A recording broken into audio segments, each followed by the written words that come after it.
Ladies, gentlemen, and raiders of all ages, welcome back to another Arc Raiders guide. Today we're going to be focusing on how to get and maintain a good inventory of weapons and just sort of gear in general. Outside of the obvious stuff like just pure RNG, or of course PvP, as winning in PvP means that you get the other person's weapons, but outside of that there are three main ways that you can actively seek out weapons and equipment in this game specifically, with a chance of getting the really rare stuff too, including legendary weapon attachments. Though be ready to see blues and greens a little bit more frequently, of course. These are the best sources of good weapons and equipment, but nothing in this game is fully guaranteed. There's always some level of RNG. That said, number one is probably the most well-known, but we will talk about it in some specific ways to give you more things to do with it, which is raider containers. Number two is locked rooms. Most of these require keys to open, so things like the Dam Battlegrounds Control Tower, the Buried City Town Hall, the Blue Gate Confiscation Room, but this also extends to locked rooms that are locked by a puzzle rather than a key, and there are a number of these on the Blue Gate map specifically that we will go through and explain in detail. Then the third method is security lockers, which are unique containers that give some pretty great stuff. So that said, let's break down each of these methods in a bit more detail. First up is the raider containers, because these are the most accessible option here to any player.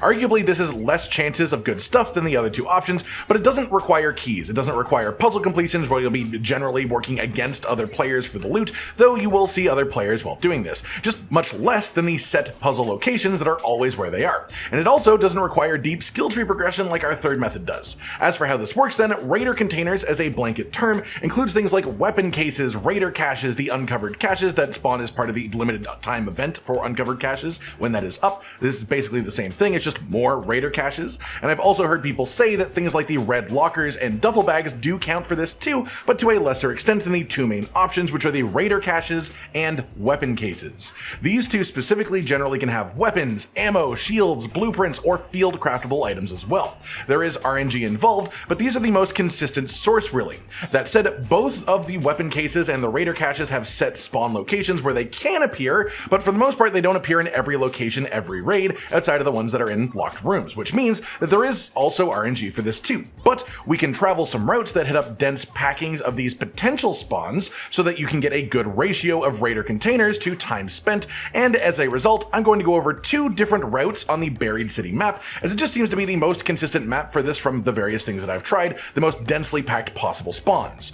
Or you can treat it as one long route instead as well by just running from the end of one route over to the start of the other one, but personally I try to keep these routes pretty self-contained to being smaller groupings so that you can have an easy way out if you find something worth extracting for and don't want to keep risking it. Before we dive in proper then, for the raider caches, if you don't know, the easy way to find them is to go in the general area of the spawn locations I'll show you, and then just listen for this ticking sound that they will make if they are there.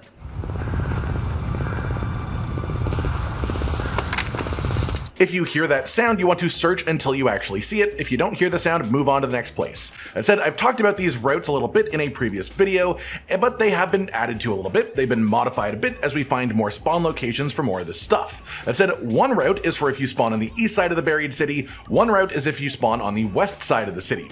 Starting with the west side then, for those who had seen my routes before, this one changes a bit more than the other one will, as there are three more weapon case spawns quite nearby that we've worked in here. To start with then, head towards the Grandioso apartments on over here on the west, but instead of going inside right away, go to this spot just west of them. Here is a potential raider cache spawn location among some bushes. Then just a little bit southwest of here, in front of the large vehicle right here on your map, there is another potential raider cache spawn location. Then we head up into the apartments themselves. Ideally you enter the north building out of the two and then ride the rope up to the top floor, get off and use the stairs to go up to the roof, and when you're up there take a right turn, because on this unit here is a potential weapon case spawn location. Jump over from here to the other roof, the one of the south building of the apartments, and then if you climb up on this overhanging roof above the staircase, this is a potential weapon case spawn location too. After checking those, exit the buildings on the north side and make your way to this rooftop nearby. From here there is a zip line that always spawns as a part of the map. Take the zip line and then jump off the metal platform on the left here into the building on this side. This room is just a high tier loot room in general. There are two potential weapon case spawns in here, so search it very well, and even the things in here that aren't weapon case cases have good drops, like I've gotten blueprints just from the random like grenade container in the room in the past. From here you want to grab back onto the zip line and ride it to its end location, which will be this next set of buildings right over here. From here there is a scrap bridge that leads across the road to the next building. You can drop into the window in the attic there, and this attic has a potential weapon case spawn right here. Head back out of the window to the roof and drop down to ground level, then across into this window here, and immediately beside you is another potential weapon case spawn location. Back out the window, and then we turn right and head across the street, go in this entry, slide up the rope, and then in the next room over in the kitchen up here, on the counter itself is a potential weapon case spawn location. Once you have checked all of these, or if you found something so precious you want to leave early, the closest extract here is the Western Subway Station, with an entrance just across the street from that last building that we checked. Nice and easy. For the second route, which is when you spawn on the eastern side of the map, you want to head to this building right here. If you enter from the east side, there is a ladder up to a roof that you can then find a hole that goes straight in. Right against the banister of the staircase here is a potential weapon case spawn location. Immediately south of this building, then right here on your map itself, this is a potential spawn location for the raider caches. If you hear the sound, keep looking. If you don't hear the sound, just move on. Then head to the red tower building just over to the west. If you enter from this side, there is a window that you can walk into, stairs right ahead of you, go up the stairs, and then this is a high value loot room up here. The red lockers are solid. I find cat beds in there all the time for people that still need that for the workshop upgrades. And beside the staircase itself is a potential weapon case spawn location in here. Then if you go out of the hole in the wall, up the ladder, and then hug the wall around the corner, this here is another potential weapon case spawn location. Then head down southeast to the perimeter of the map, and in this spot among the trees is a potential raider cache spawn location. Again, listen for the sound. If no sound, keep moving. Right here is another potential raider cache spawn location among another set of dense trees. Then keep heading west over to these two lone trees in the open, and right beside there is a potential raider cache spawn location here too. Then head up through the alleyway here to the north, and this is another potential raider cache spawn location. Then you can exit through the southern station extract, which is just a short hop over, and this is generally one of the safer extract options on this map. Aside from that, this one isn't like a proper route, but just a hot tip I saw from someone online. There is a super high spawn rate weapon case that is easily accessible on the dam battlegrounds that pretty much no players actually go for. Right here on your map, east of the power generation complex, this is the edge of a fallen bridge. On this edge of this, you can carefully, very carefully drop down by just tapping your back step and grab the ledge underneath as you're falling. There is inside of this a weapon case more than 50% of the time, and even when there isn't, there is still an ammo case. Sometimes there's a duffel bag here, and the duffel bags also have chances of blueprints and such too. It might take a couple of tries to actually get this jump to succeed, so bring some bandages to heal up any fall damage, but this is a spot normally only supposed to be accessed with the snap hook or a zip line, so being able to get here raw like this by just clambering in is pretty significant.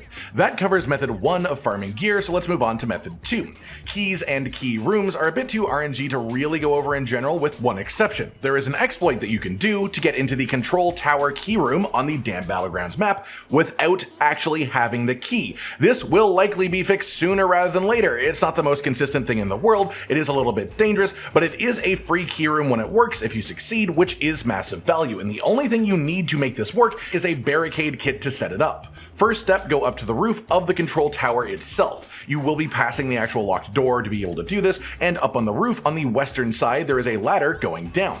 Use the ladder, but be very careful not to slide or you'll just eject off the bottom and die instantly. When you are close to the bottom of this ladder, carefully hop down to the sheet metal on the ledge. There's often turret out here that you will have to deal with it, but then run around to the ledge opposite side of this room and it'll have this metal panel on the wall. This is a window. It opens from the inside, and we're basically going to clip through it using the barricade kit. So shove yourself into the right corner here like this with the barricade kit out, aim your cursor generally around the corner until the barricade itself is going to be placed behind you, basically trapping you in between the barricade and the wall. It's not at all easy to get this perfect. It will likely take multiple attempts to get it, but thankfully if you do mess it up, you can just deconstruct the barricade, get the barricade kit back up off the floor, and then try doing it again. And when you do succeed, you get an entire locked room worth of loot pretty much uncontested. And to get out afterwards safely, just to mention it, you do have to get back onto that ladder, which is a little bit tricky, but it is definitely doable. Outside of that, something with relatively similar value as the locked rooms is the locked puzzle rooms, which are something that you can do every single raid as long as another player doesn't come over to interrupt you or do it first. And as much as I prefer being friendly in this game, if someone tries to interrupt your puzzle room, your choice is either to take them out back and put them down gently, or to share the loot amicably, knowing that the other people could turn on you at any moment if they decide that they just want the whole thing for themselves. Though I have had experiences where I've gotten in these rooms with multiple solo players and everyone just sort of chose some containers, got their own haul, then split up like ships passing in the night to different extracts. And while I won't judge anyone for staking their claim and getting their loot, being friendly is also how you meet people like this. Where are they at? Dark to stay. No fighter shall escape my... And while I was sadly a little bit too concerned about my haul of loot to stick around to get to know the guy better, my life was enriched having encountered him. Live on, Arc Lantern, and bring vengeance against the non-living. That said, the map for this is going to be Blue Gate, and there are 4 solid high-value puzzles on the map that give you access to rooms that generally have weapon cases and other high-value containers as well. And then there's also a 5th, more minor puzzle that doesn't give super high-value stuff, but we might as well cover it while we're on the topic too. I'll go through these in order of my personal feelings on what they're actually worth, which, given that we're talking about weapons and gear mostly, I'll be focusing on that combined with the ease of completion, meaning both how quick it is to do and how likely you are to see other raiders when you're trying to do it before you can actually get it done. That said, the first puzzle happens in 2 locations in 2 separate instances. Both work the same way though.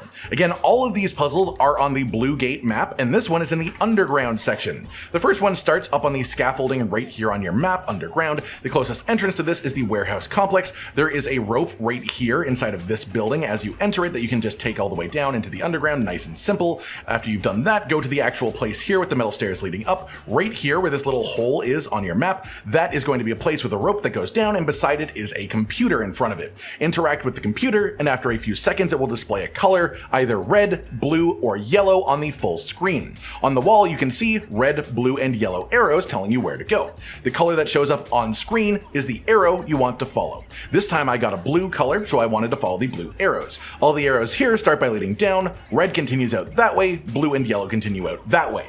Whichever color you got, just follow the arrows and look for more arrows to keep leading you until you eventually reach the actual station at the end of the path. And it is worth mentioning, once active, these make a pretty loud noise too, so if you get lost at all, just follow the noise until you see another arrow leading you where to go.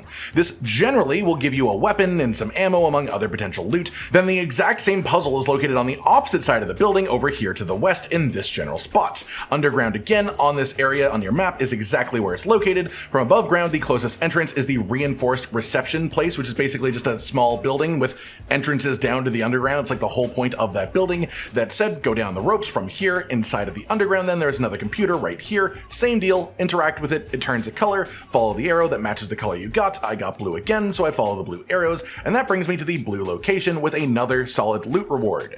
This puzzle in either location is so unbelievably quick for something capable of giving you consistent purple weapons. There are poppers and fireballs and ticks around this area, but nothing properly dangerous in the tunnels themselves, and while raiders do sometimes come by, most people I come across here are friendly unless provoked, and I haven't seen anyone else trying to do these activities before I could down here, so this one is relatively low traffic, at least at this moment in time. Second up is the quote-unquote field depot in the underground area, so yes, this is also going to be in that same underground area. The objective is to use this door here. To open it, you need to slot in 3 batteries to the control panel that's beside it. All 3 batteries always spawn in the same charging unit together, but the location of the unit has some randomness to it. Most of the spawns are around this room here that had the computer from the previous puzzle as a sort of centralized location to show you all the spots. And again, the fastest way here from the surface is the reinforced reception building, which is basically just a door that leads to a rope that comes down. From the computer room then, there is one spawn here under the stairs on the left. One spawn is up the metal stairs over here, just up against the wall by the door over there where I'm shooting right now. That's one of the potential spawns. Then if you round back down around the stairs and down into this room on the right here that you can see through this door, then against the actual lockers on the back side of it, this is one of the potential battery spawns as well. And the other one that I'm aware of is back beside the computer again. There is a door to open on the right, and the batteries can spawn on the wall over here too, which is where they were for me on this raid. Again, all 3 batteries always spawn together in the same unit, and then you just have to take them one at a time time to the door and slot them into the power unit. Which is worth mentioning, this is actually super easy without even having to look at your map, because from that big open main room where the computer was, there are colored lines on the floor. The blue line will bring you directly to the room that has the field depot station if you just follow it through. Once you have all 3 batteries in the panel, you can then open the door, and red room puzzle completed. Weapon case in the back middle, it gave me a purple on this run, which is lovely, and then there are just various nice lootable containers in the room that you can mop up as well for more loot. At this point, I want to stop and say, if you are looking for a nice route you can run using these puzzles, this is where I would stop. I would do the 2 underground color panel puzzles, and then this field depot, and then just get out of the clearest extract. If this gets more popular, it could absolutely become more dangerous, but right now this area is a ghost town in my raids, which makes it a fantastic spot for this purpose. It's basically free key room loot without having to have keys. Next up, I would say in the priority order of value to difficulty is the Ancient Fort puzzle, which is the one I'd say the most people are aware of right now. As that name implies, it's at the Ancient Fort location all the way to the southeast of the map. At the base of the fort here, there is a cellar door with 3 lights above it. Each light represents a battery that must be delivered.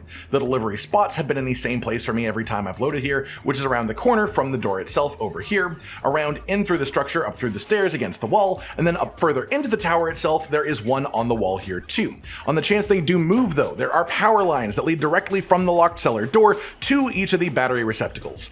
As for the batteries themselves, then the easiest way to show you this is to actually show them on the map itself. Around the fort, there are a bunch of these little like square-shaped bits of rubble that are basically small demolished like stone shacks, and each one of these has a chance of spawning with one of the batteries inside them. It is one of their spawn locations. Specifically, there is this one directly west of the fort. This one is a potential battery spawn location. This one over here is a potential battery spawn location as well. This one that is basically intersecting with the line of the fortress itself. You can barely see it on the map, but this is another potential battery spawn.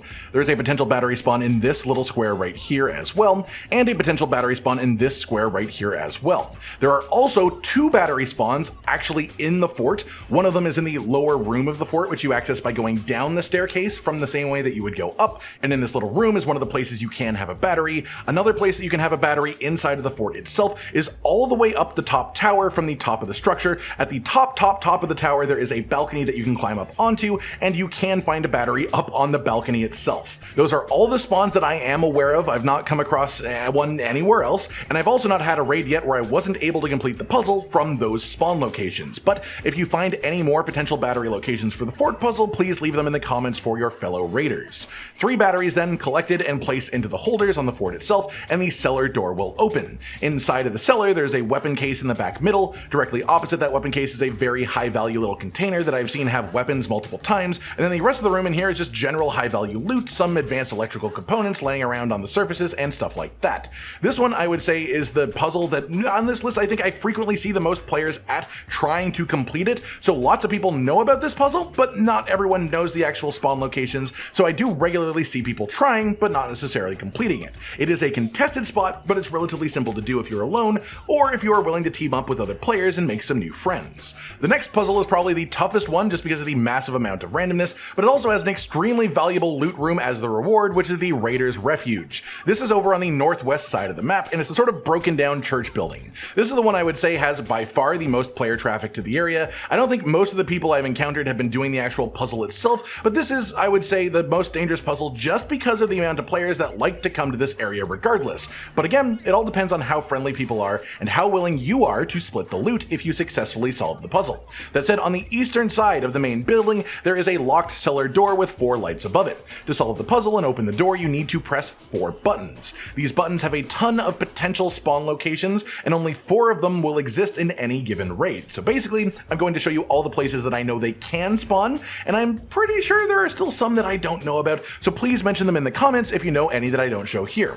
That said, from the cellar entrance itself, 1 button can spawn on the ground right beside it on the right. On the left beside this unit here, this is another potential button spawn. Around the corner on the right side here of this pile of debris is another potential button spawn. Then on the left side of the same debris, tucked in against the archway, is another potential button spawn in here. Around the building, right over here beside this semi-sphere looking thing over on the side, is another potential button spawn. Then moving inside the building here is another potential spawn right beside the drawers by the archway. In here beside the generator in the room is a potential button spawn as well. Then we go up the ladder. From the top of the ladder, there is a potential button spawn if you drop down on the right here. Then in the attic itself, there is a weapon case spawn, not related to the buttons, buttons, but it is a nice bonus.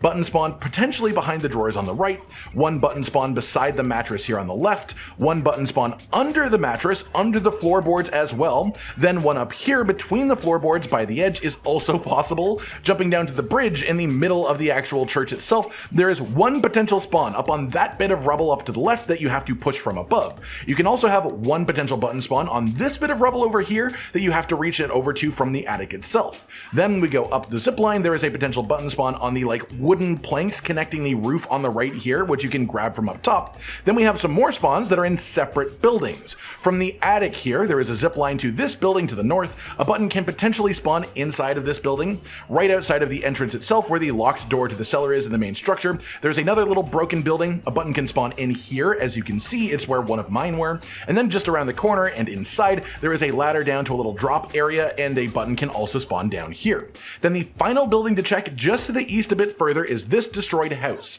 A button can spawn in the floorboards of the house, like the one that I have here.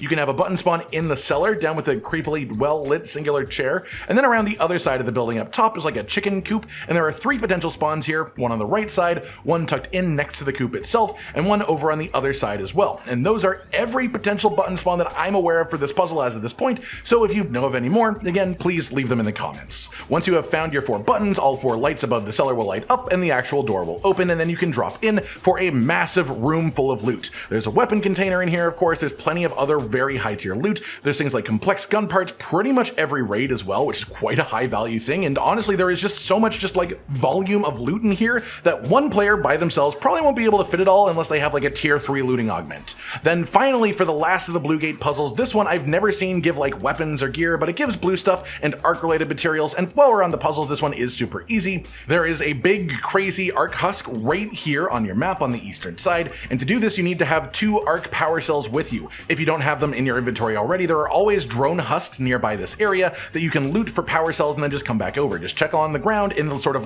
valley traveling along.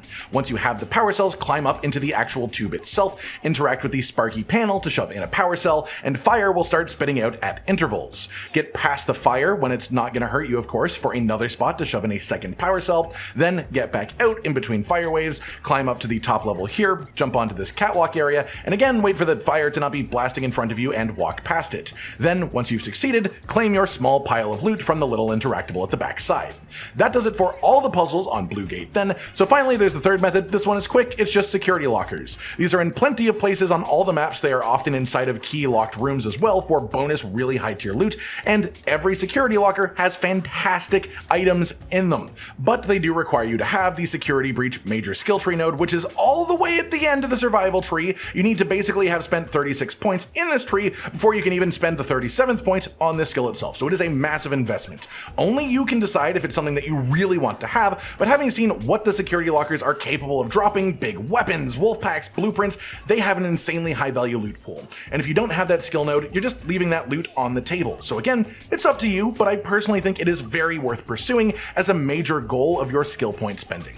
That just about does it for today then, everyone. A guide to how to get a consistent supply of really just high tier equipment in general. Basically a bunch of ways to either get guaranteed high value loot or just high density of potential spawns for high value loot. And either way that you break it down, all of these things will give you more and better gear than you would just get playing the game normally. I hope you've all enjoyed this, and I wish you the best of luck getting cool equipment in your own raids using these strats. Like if you liked the video, subscribe to the notification bell for more, and most importantly, ladies and gentlemen, until next time, stay sweet.